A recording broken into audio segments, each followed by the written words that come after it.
Jamale hoko wido Yabakido Oguyelo Gatima ye ywa ala Gapopeni Gapwedo tu Vitanyo Yajatu ta ute japa Naya puta ulama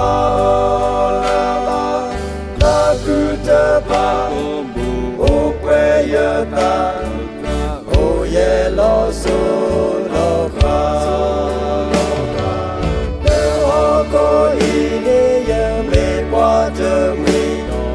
Bahawe walk on the new walk on the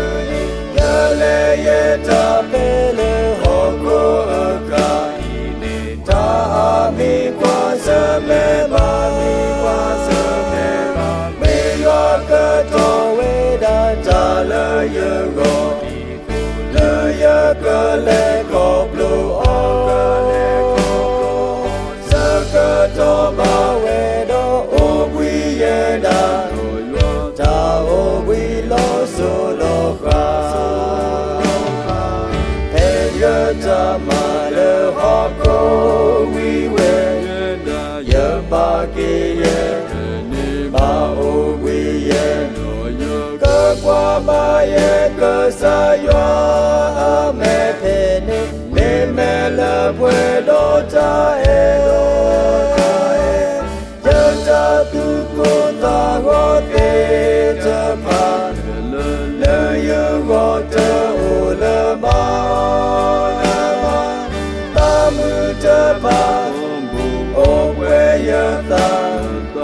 o ye lo so lo kha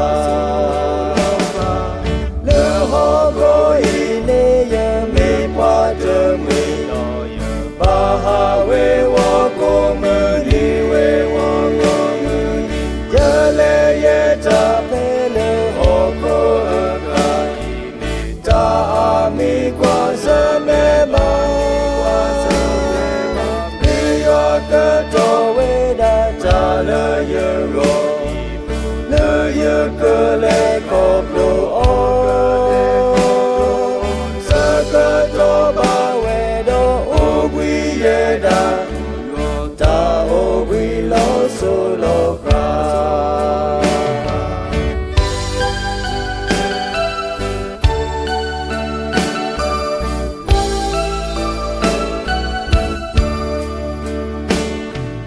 pe ye ta ma le ho ko we ne ye ke ba ke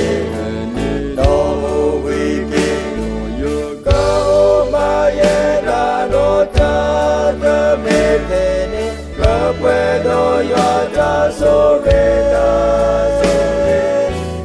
ya tu pita pute te pa le ye ta cha o